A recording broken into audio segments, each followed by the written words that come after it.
Hey everyone, and welcome to the All It Takes a Goal podcast, the best place in the entire world, including all of Canada, to learn how to build new thoughts, new actions, and new results. I'm your host, Jon Acuff, and today I'm joined by David Nurse.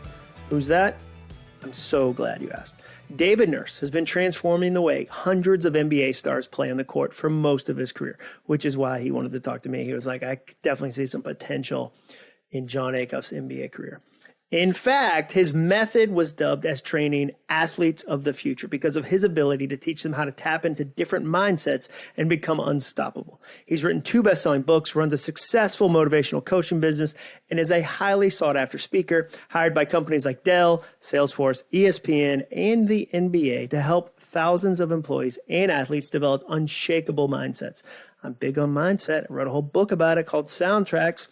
And he was recently named as one of the top 50 keynote speakers in the world by Real Leaders and ranks as the youngest speaker on the list. His 2 books are titled Pivot and Go and Breakthrough. So Pivot and Go and Breakthrough.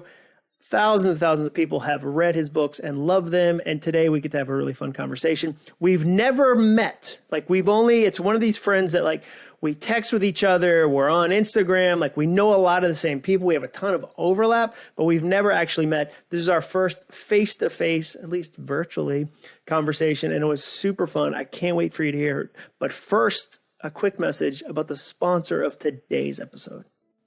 Every year, I set crazy big goals, and every year there's one productivity tool that I use to help me reach them, the Finish Calendar. I've been using it for over a decade, and it's helped me crush goals like running 1,000 miles in a year, growing my business, and writing a New York Times bestselling book. Thousands of people have bought them over the years too. Why? Because it works. It's not magic, it's science. Study after study has shown how important tracking your year is. But my favorite came from the University of Konstanz in Germany. They showed that when you track when and where you're going to work on something, you double your chances of success. Let me say that again. You double your chances of success. This calendar is massive. It's beautiful, it's motivational, and it comes in paper or dry erase. On top of all the other amazing features, you can choose to display it vertically or horizontally because this bad boy is also double-sided. If you've got a big goal or a lot of big goals, grab a Finish Calendar today at finishcalendar.com. Once again, that's finishcalendar.com. All right, let's jump into my interview with David Nurse. All right, David, I'm so glad you joined me today. I get to ask you an opening question to this podcast that I've never been able to ask any other guest. I've had 100 episodes, but I've never been able to ask this guest this question, and it's so specific to what you do. Do you think you could teach me how to dunk? Well, first of all, I'm honored to be the first one asked this question, and I'll give you an honest answer: no. Sorry, no can do.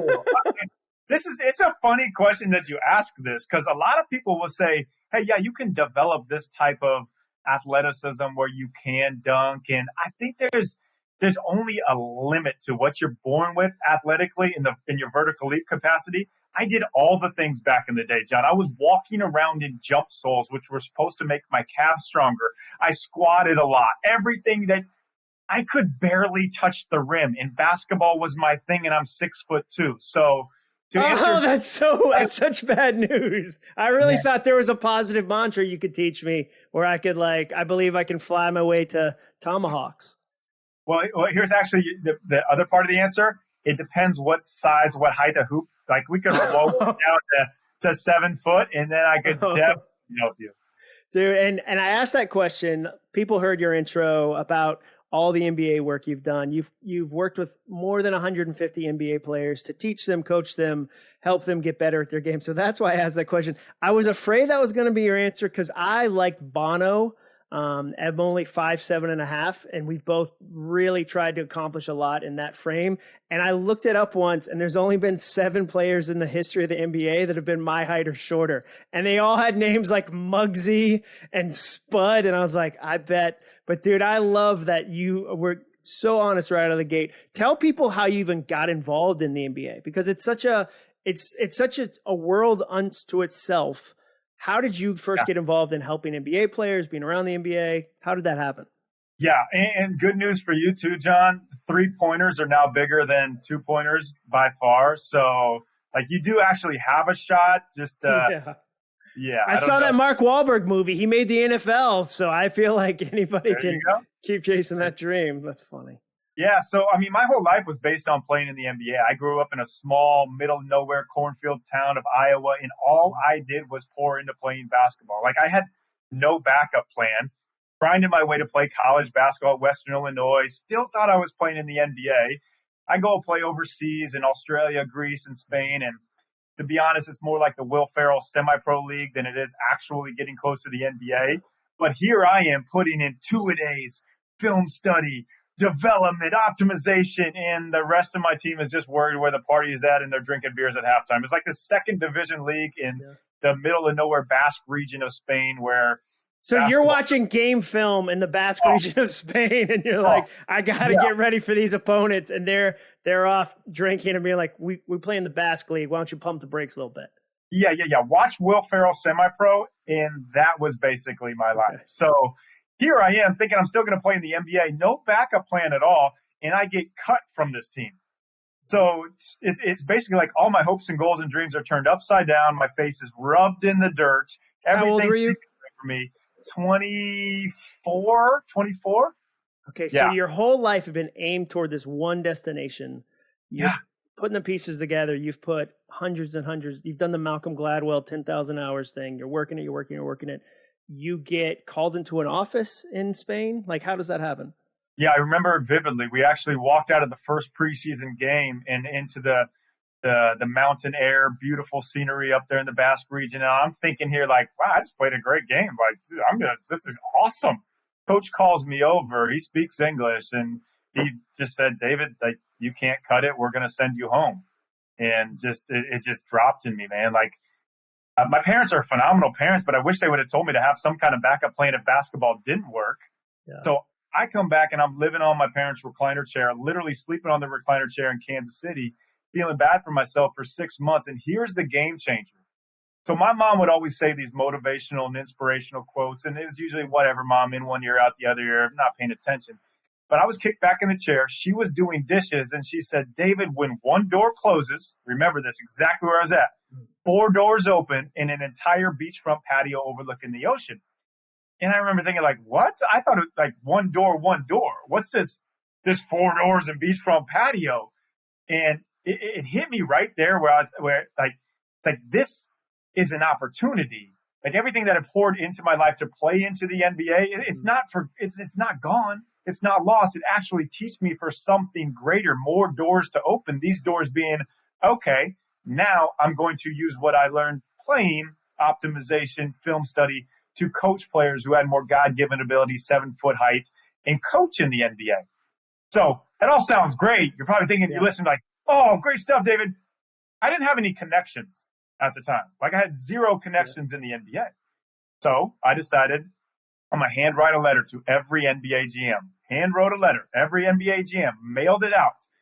John, I got nothing back for literally a month and a half. Nothing, not at all. So that's like 0 for 32? There's 32 teams, right? Yes. Yeah. I think there's 32 teams. I better be right on that. But I think it's 32, dude. Let's say it's 32. I sounded confident when I said it, right? You sounded so confident. I didn't even want to think about it. Okay, if there's not, there'll be an expansion team by the time you listen to this podcast. So nothing back. I kind of written it off. I was like, all right, well.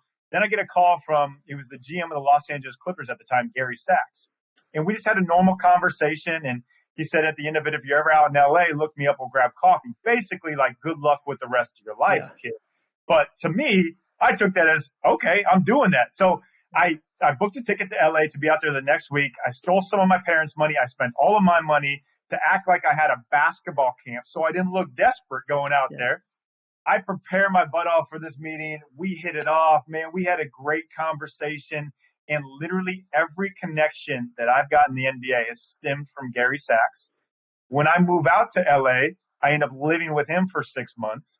He's in my wedding when I get married, all because of the random chance of taking this risk of writing these letters to GMs. That's how everything stemmed. Now I didn't just sit around and wait for like hey, give me a job because I've got this relationship with you. Yeah. I figured, okay, I've got to figure out a way to get in. How do I make myself so valuable that I'm not banging on the NBA doors and saying, hey, I'll outwork everybody else? No, everybody says that. I wanted to make myself valuable, so they wanted me. So all I could do was shoot. When I played basketball, I couldn't jump, I couldn't do that, couldn't play any defense. So I developed these shooting basketball camps, and these basketballs, I custom made them from China with this white line down the middle so you could see the rotation. Now they're horrible leather, China, terrible decision getting them from there, whatever. So they got shipped to the Oakland seaport. I live in Kansas City. I drive 29 hours to Oakland with all these big, massive truckers around. I pour them into my little car, into the trunk in the back seat, and I spend the next 5 years of my life doing basketball camps for anybody that would take me in. I lived for 6 months in New Mexico, Albuquerque, New Mexico, doing basketball lessons for a junior girl in high school whose parents had just won the lottery, $12 million in the lottery, and they needed a tax write-off. John, that's what I did for 6 months. I slept on friends' couches who didn't know I was their friend. I slept in well-lit Walmart parking lots. But I loved it, man. I loved it. So we'll fast forward 5 years. I wake up, Melbourne, Australia. I'm doing a basketball camp down there, and I get an email. It says Brooklyn Nets shooting coach. Now, I didn't know anybody at Brooklyn, so I literally thought this was probably spam, something. I don't know. Someone's playing a joke. But I opened it up, and the next week, I was a shooting coach for the Brooklyn Nets. 5 years, I'd made it, baby. Half a decade from I'm sitting on the recliner, I send out letters to a bunch of people, only one dude responds, and then New Mexico, you drive the vision or the visual of you like at a shipping dock loading basketballs into a small car, dude. That's I love that. I absolutely love that story.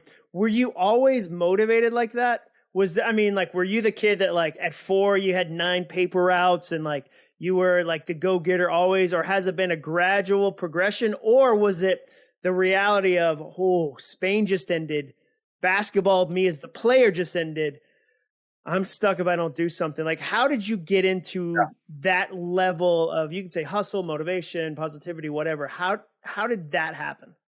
Yeah, I think it's a byproduct of a lot of things. I think it's one, a byproduct of my parents always encouraging me to go for my goals and never saying, hey, David, you can't do it. Even like the NBA, they could have very easily said, David, that's not a good dream. Like play tennis or golf or something like that. But they encouraged me. So always believing in having that love for my parents that I could go for it. And then I also just had this thought of, man, like if they can do it, if somebody else can do it, well, why not me? Like somebody has to do it. There has to be some players in the NBA. There has to be some NBA coaches. Like, why can't I do it? And I just figured, like, well, everybody seems to be around me. This is when I was coming back from Spain and deciding what I wanted to do. And I'd look at my friends who just got these jobs and they'd always be complaining about it, how miserable it was. Like, why would I want to do this? If everybody else hates their life and hates their job, like, why don't I do something I want to do?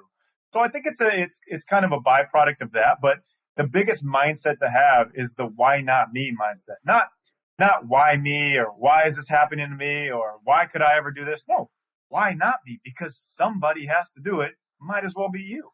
Well, and I saw a video the other day you did on Instagram that I thought was really interesting. It was a clip from a speech. We're both public speakers, which is so fun that we have that in common. And you were talking about tallies, the power of tallying up something. And I thought it was, and I get the sense of we're fast forwarding a lot of work, a lot of awkward conversations, a lot of driving across the country, a lot of, I now manufacture basketballs. Like, I'm sure that wasn't a button. You know what I mean? Like, it wasn't like you just did, like there was one button you pressed and all of a sudden basketball showed up from China. Like, I know that was challenging. I know there's always paperwork involved in good dreams. So explain your concept of tallies, because I think that there are a lot of tallies in those 5 years. Oh, totally. So the tallies, it's one of the main tools, and I'm really big on giving actionable tools to anybody that I work with or any talks. You know how important it is for people to actually have hows to take away, not just the inspiration and motivation, but the hows.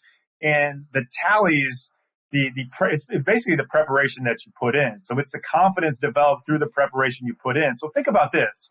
If you literally at the end of the day just make a tally in a journal on a piece of paper in your notes that you did one thing, maybe it's the smallest thing, to take a step towards the goal that you want to get to. So I'm going to give you the example. I'm going to play out the story of my wife we were talking about earlier, producing a movie, producing a television show and a movie. And this one was the show, and they've been working on this for 3 years. So fast forward, when she started working on it, I was telling her this, because this is one of my tools I've been using for years, and she started taking tallies. But she got hit with things, different directions that she didn't know was coming, thought they had it booked, like sold, and then another thing swooped underneath. 3 years of just hearing no's, hearing rejections, hearing this isn't going to work, hearing all, but she would just make a tally. She'd do one small thing a day. And 3 years later, boom, she looks back at these tallies. She sees everything that she's put in. She has the confidence to continue to go, to continue to pursue it, and it sells.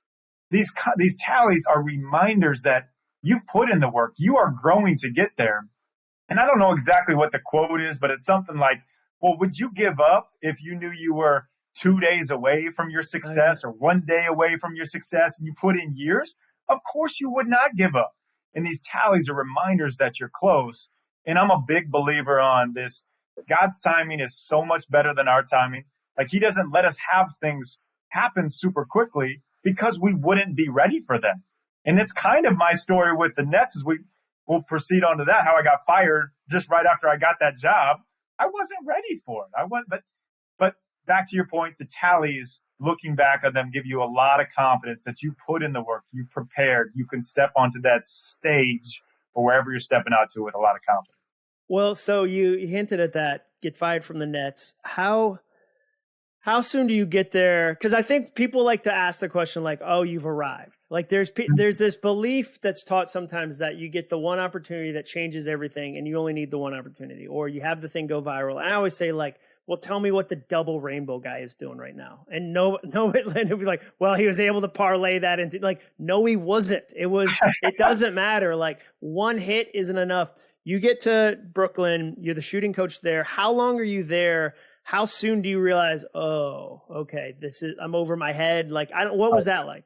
Yeah, man. So I thought I made it, literally. And we went from 28th in 3-point percentage, so bottom of the league, basically, to second in the league in 3-point percentage. And I'm getting all this New York media. I'm like 28 years old, getting all this hype and pub. The GM says we're going to do a 3-year deal extension.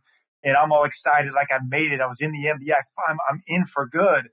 At the end of the year, we get a new head coach. And just how it goes in sports, when a new head coach comes in, everybody's out. Yeah. So just like that door is shut, slammed in my face again. But what my great mom, the philosopher Socrates herself, said, when one door closes, 4 open, the entire beachfront patio overlooking the ocean. And once again, it was like that led me to an opportunity of came out to Los Angeles. I meet my phenomenal, way cooler than me, beautiful in so many ways wife. Wouldn't have met her if I was still coaching in New York. Wouldn't have been able to do public speaking, write books, or even cooler than coaching in the NBA is when NBA players come to you asking you for help. So it's just like, I think life is just like this long hallway. And we're walking down this long hallway. We open a door to the left. We learn some things in here. We see what's in there. Okay, all right, boom, next door. We learn some things in here. And we continue growing. We continue learning. It's not just a one time I made it. It's not just a one opportunity. It's a compilation of everything you've learned along the way till you get to the end of your life. And you're like, man, I made a huge impact. It wasn't just one thing defined me, but it's the people that I impacted defined me. And I think that's continuing to pivot in your life, really. Do you think that job, the door's shut, and I've seen that happen to a bunch of my friends who are coaches. It doesn't matter. Like, it's a clean house and you're out the door. So that job ends. How do you get to LA? Do you decide or how do you even get back up? Because there's a lot of people that go, and that's when I got stuck and I took a different thing and I was stuck for 4 years. Like, it's so easy to get stuck in moments like that. How do you not get stuck? How do you get to LA? So my friend reached out to me. He coached UCLA, Steve Alford, and he said, just, hey, come on out here. You can work with our players that are going to prepare for the NBA. And I've been working with, before the Nets, with some NBA players individually on their skill sets. Like, okay, great. So he basically, I mean, another thing to the point that we talk about it is the people that you know, the relationships that you build is how you're going to grow anything that you're doing. You're never going to have an amazing career life without the people around you. And every single, guys, I don't think I've ever been in a job interview, really. I think it's all been through connections. It's all been through personal interactions. So Steve offered gives me this opportunity. And I realized, like, hey, actually, this is what I love doing. I love helping players individually. I love helping them on their skill sets. And then it started to grow. Then I was like, well, okay, well, how can we make them even better? It was like, okay, their sleep, their nutrition, their total optimization. And then it got to the point of, well, actually, it's the mindset. The mind is what controls everything. That's the most powerful tool.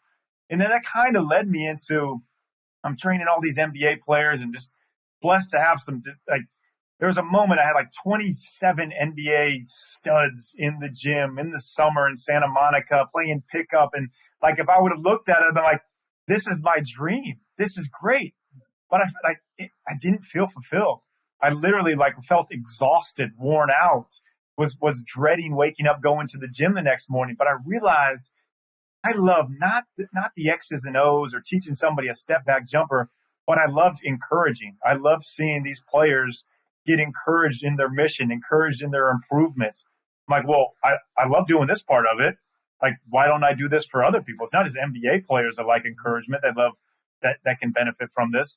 So that kind of continues to lead to the next thing, to writing books, to speaking. And there's some crazy stories that go into that of how I actually got, like, everything in my life has been just reaching out to people, just taking shots, taking random shots. Yeah. Most of them miss, majority of them miss, but some of them, one of them will stick. And it works. How do you do that? Like, because somebody's listening right now and they're going, the idea of taking a lot of shots makes me stressed out or nervous or anxious. So, and your story started with 32 shots to, general managers. How do you get over that fear of, I'm going to take 100 shots and 4 are going to hit, and those are going to turn into things that are lifelong relationships, and there's other things that come out of it. But like 90, how do you get rid of the sting of the 96 or the fear of the 96 that don't hit? Even if I take these shots and all of them, let's say I take 100 shots, all of them miss, I'm at the same exact spot I'm at right now. Like, there's I can't really go backwards. And so I love it as a game. Like, even doing a TEDx talk recently, I've probably reached out to like 1,000 TEDx hosts. One person got back to me, and he said, it's like, we never do this. We never take people who reach out to us, but I like your story. We're going to do this. And that's just value add. Like, if it didn't happen, I'd be totally okay. So these risks that seem scary, these rejections, they're not really rejections. And I've got some tools to be able to do that. Like, one of my favorite ones is a 17-second rule of our mind. So I developed this through when I was training NBA players individually on court. There's a lot of times those guys don't want to work out. Like, they don't just live to work out in the off season when there's nobody watching. And I'd take a stopwatch and I'd start it, see how long it took for them to actually get in the flow of it, to know that, okay, even when they didn't feel like doing it, they were going to be okay. 17 seconds was about the time, whether it's in the weight room or whether it was on court. So our mind, I call it mental dictatorship. It only takes 17 seconds to start something to know that we're going to be okay. Like, you step in an ice cold shower. The first 17 seconds, they suck. I do it every single morning. But after that, you're good. You start working out. First 2 reps, they're not that fun. But after that, you're fine. So knowing that your mind can overcome things in 17 seconds, you pick up the phone to make a cold call. Like, nobody wants to make a cold call. Nobody wants to really make sales calls. They don't want that rejection. 17 seconds, and then you're getting in the flow of it. So that's one of my tools for it.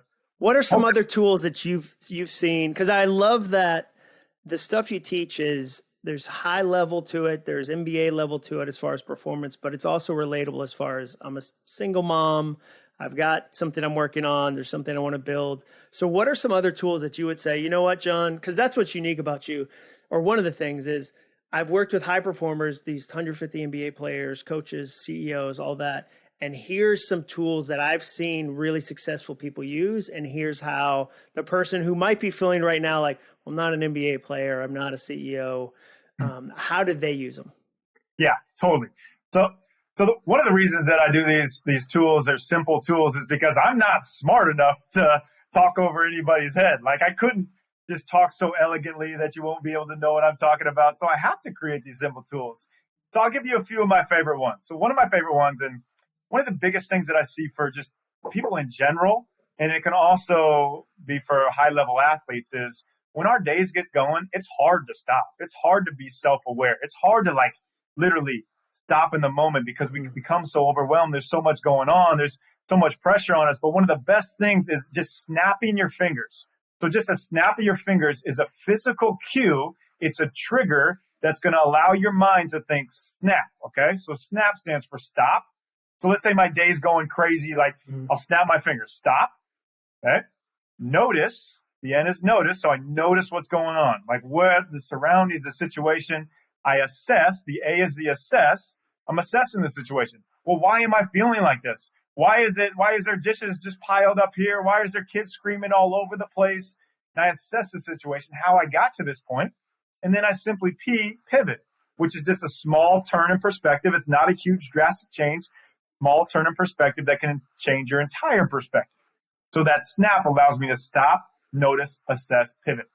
One of my favorite tools for self-awareness, or players in games, I have them do this, where it'll slow the game down, slow their mindset down. Another one you can use in the same aspect is a cue word, where you have a word that you continue to say over and over and over again that kicks you back into the self-confident person that you are. For me, it's relentless. That's one of my favorite words. Or unshakable I'll use. Like if I'm on stage and I've literally seen this, John. Like I've done a talk. It was for a YPO group, and the guy, YPO, like all those big business stuff, like the guy was drawing stick figures, and I could see him drawing stick figures while I'm giving this presentation. And I was like, oh man, unshakable. It doesn't matter. Like I'll say these cue words. So those are a couple during the day type of things, or during the moments. Really big on how you start your day. Yeah. What are your, you mentioned cold shower. So I have to imagine that there's 5 other things, 10 other things. There's other things you're doing. I'm really deliberate about ideas. I have an idea gathering system. I curate ideas. The reason I'll have, my 9th book will come out this year is because I'm deliberate about that. I have a system. What are some of the other things that if we were following you around in the day, like we did a David Nurse documentary, we would be like, oh man, that's different. Or the way he does his car, or the music he listens to, or the time he goes to bed. Give us the 5 things to these are the word weird is the wrong word, but somebody would look at some of the stuff I do and be like, it's weird to have a chart of the hours you've put into a book on your wall. That's fine. This is my 9th book. If you've written 10 books, let's talk about what's working for you. But otherwise, I'm going to stick with the chart. What were the 5 weird David Nurse things? That's interesting you say that about the chart. I saw you post about that. I was like, man, that's good. I've got to do that. Yeah, I love it. It's been helpful. It's demystified the process of writing a book. Yeah. So for me, that cold shower in the morning, I start my morning off with that. That's part of the reason of the 17 seconds. So I know I'm going to go through something I don't want to do. I can get through anything through the rest of my day. So it starts off with that ice cold shower. Now, that morning time is so important to me. It is worship music. I'm playing worship music. I'm making my coffee slow. What time do you get up? What time do you get up in the morning? It's usually 6:30. Okay. If I had my way, it'd be 5:30, and I'd go to bed at 9:30 or 10. But my wife is a complete opposite. When would you see your wife? That's what I always tell people. When they're they try to tell me you should get up at 4 a.m. or 5 a.m. Oh, you must not have kids you love. Stop it. Because I have teenagers. My 17-year-old wakes up at 9:30 at night. She wants to talk. She wants to connect. I can't imagine, if I said to her, hey, I'm sorry you had a stressful day, but I'm trying to keep a schedule so I can hustle. Get out of here, dude. So that's so good you hit that point, because I do want to talk about that. People get so into these morning routines, or I've got to hit these things to have a great day. Habits are great. But you can also die the death slowly to the sort of habits where you become dependable on them. Habits are supposed to be things that can just help enhance your day. Like, you're going to miss. The greatest baseball players in history are batting what, like 300, 3 out of 10? So they're missing 7 times. So if you don't hit every single thing in your morning routine, if you don't, like, it doesn't have to be like, hey, put apple cider vinegar with this and this and this. Exactly. Like, it drives me nuts. So just have your staples that you do. But for me, it's that worship time with the coffee. And then I'll spend 5 minutes just by myself. Like, it's time when I try to talk to God or listen. To be honest, it's more times my mind's wandering about what I'm going to eat for dinner that night. But I open up that space and I'll have a devotional or something I'm going through, usually about 20, 30 minutes. But I just want, no matter what, I want to give my first little bit of time in the day to God. And that's like the biggest game changer that I've ever done. Now, I have some other things that I'll do during the day. Like, I'll take a halftime. I think this has really helped me a lot too, because it helps.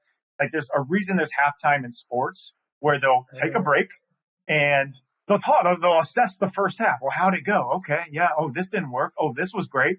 And now I'm able to game plan for the second half. Like, the days that I don't take halftime, here's what I do, John. I'm on email. Oh, okay. Wait for another email. Oh, I'll check another email. And then at the end of the day, Taylor asked me what I did that day. I was like, really didn't do anything that really actually mattered. Yeah. So that's a big so thing good. halftime. And then me and Taylor always have what we call closing time. So we'll know when we're shutting down. We don't have kids yet, so it's just me and her. But like, we'll know, like, okay, is it 5:30 today? Is it 6 o'clock? We want to be on the same page with that, because the worst thing that can happen, we went through this for a little bit of, we were both together, but we weren't actually together. We'd be on our phones, we'd be texting, we'd be scrolling social media. Like, we'll shut them down. We'll put them on airplane mode. And okay, we're going to spend time, but we're going to spend intentional time. So the halftime is really important. The closing time is really important. I do the tallies also with what I call the big 3. So I'll start the big 3 in the evening, where I'll have 3 things. Like, I know when I wake up the next morning after my quiet time, after my workout that I do, I know these 3 things that if I pour a little bit into these 3 things, I'm going to move the needle long term. It could be like, okay, today's podcasting day. All right, I have a speech I got to prepare for. Okay, I got to get this final part of this book written here. So I have those 3 things that I focus on. And then at the end of the day, I assess them. Like, okay, did I do anything here? If not, like, that's totally cool. They're going to be leftovers for tomorrow, or I'll add something new on there. But I don't want to overwhelm it and have 62 things on my to-do list and like feel like I'm overwhelmed. And man, I just like, I hate notifications and having like way too many things going. So hopefully that answered your question. I love halftime, dude. Halftime is fantastic. That reminds me, like, you've worked with a ton of basketball players.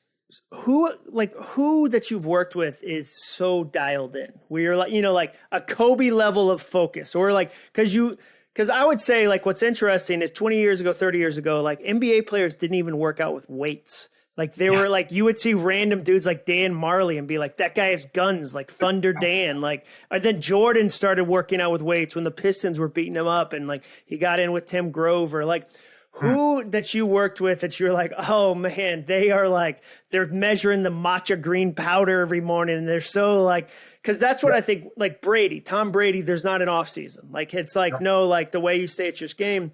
Who and an NBA player you've worked with is dialed in like that? Yeah, so there's a few of them that come to my mind. One being Kyle Korver. I actually grew up with him in Pella, Iowa, right down the road from him. But Kyle Korver was so dialed in to his elite strength, shooting 3-pointers, and everything revolved around how he could get the best workouts. I mean, he was the matcha green tea kind of guy. He was in high school. He was already, like, in college.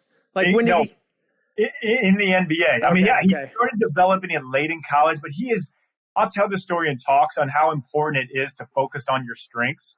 Like, dude is like less athletic than me, can't really even dribble. He dribbles off his foot in workouts, but he had a gift to shoot threes, and all he focused on was shooting threes.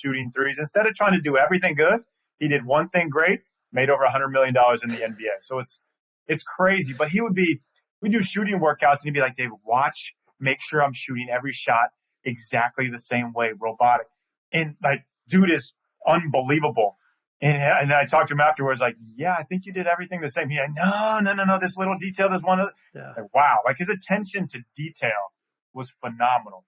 Jeremy Lin was like that too. Jeremy Lin was in everything in his life was just locked in. He had it on schedule. He would hit it on point. Like even if he's on the road on vacation, he's trying to get some kind of workout thing in and mental space.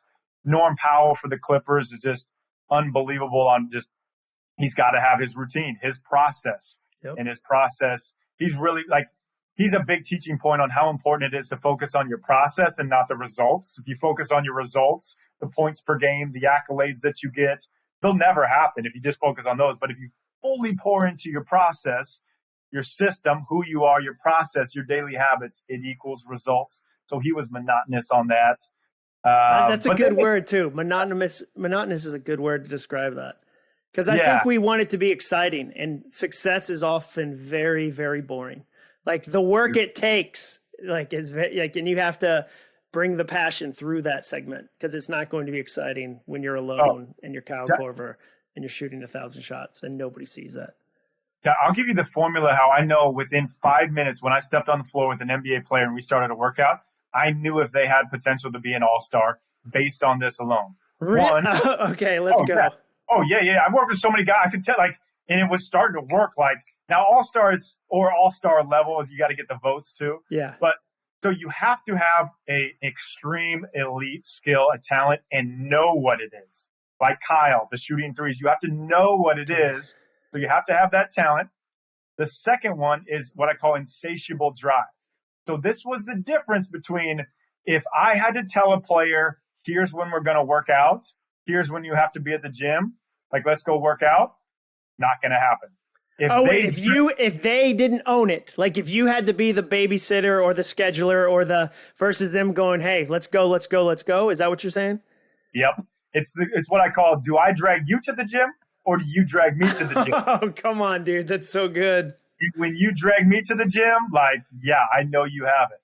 And then it is the relentless consistency in the unseen hours. I know that's a long one, but it's the consistency every single rep, every single workout, when nobody's watching, when it's the summertime and nobody else is in the gym, when it's literally with this guy, Domantas Sabonis, who's an all-star, when he came out during COVID and he'd already made max deal money, but we got in this raggedy gym where the hoops were falling down at 7 a.m. every single morning. Nobody knew about it. He wasn't posting about it on social media, but every single day with relentless consistency. Those three, that's the formula to an all-star. And you can use that in business, like the same type of thing. What are you putting in? Do you have a skill?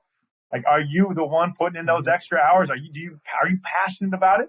And do you care if it's a limelight? Do you care if you're getting the accolades? Are you relentlessly consistent in who you are? Oh, that's good. Because you hear that. I think it was Larry Hearns, the boxer, who said it's hard to get up at 5 a.m.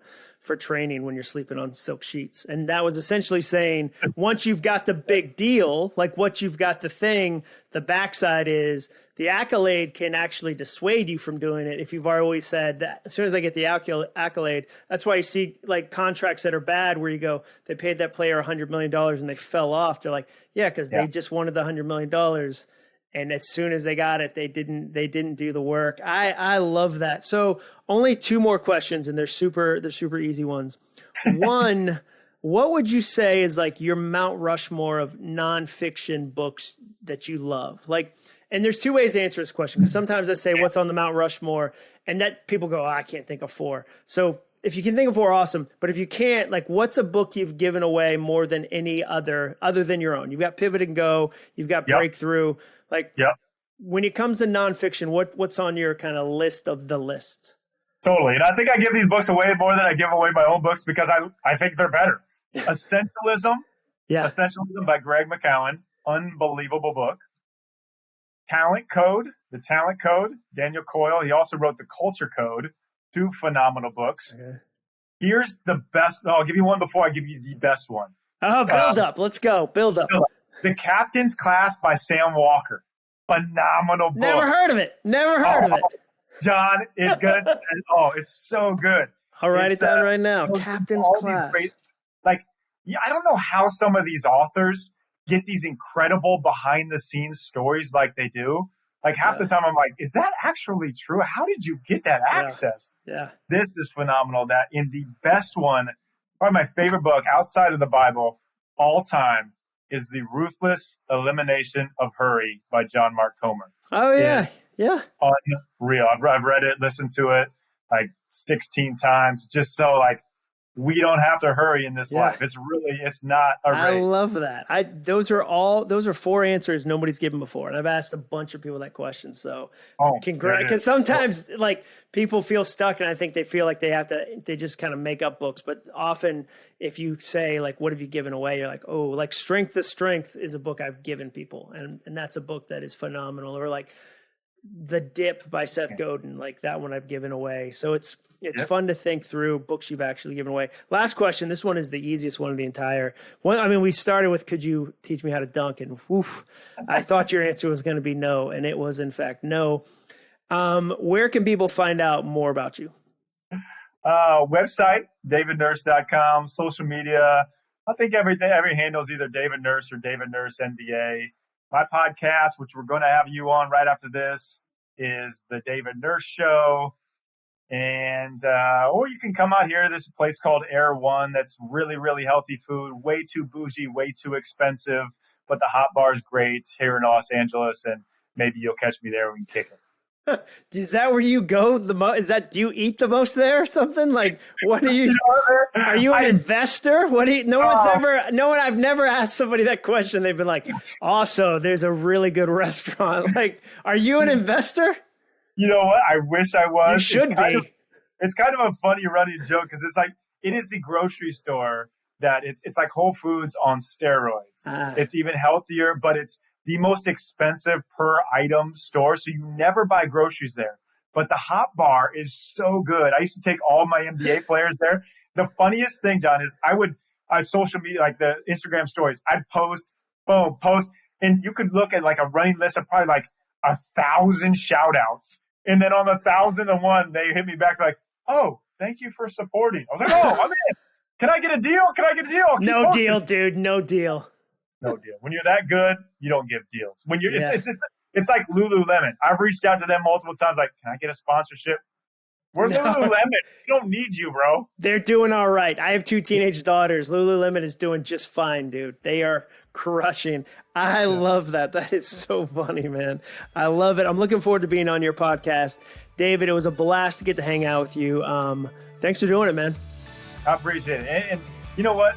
Thank you for pouring into me. I remember I was at my parents' house visiting them, and I got a text from you that said, man, I've just seen you encouraging people.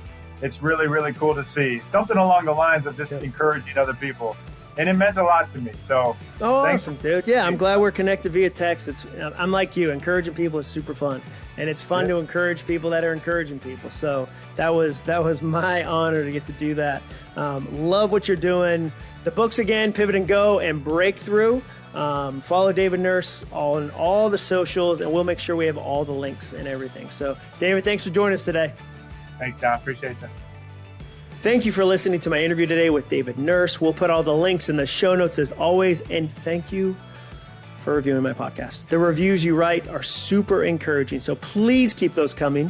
Please make sure you follow or subscribe or whatever the kids are saying these days about podcasts, and please write a review. I'll see you next week, and remember, all it takes is a goal. Thanks for listening. To learn more about the All It Takes Is a Goal podcast and to get access to today's show notes and exclusive content from Jon Acuff, visit acuff.me/podcast. Thanks again for joining us. Be sure to tune in next week for another episode of the All It Takes Is a Goal podcast.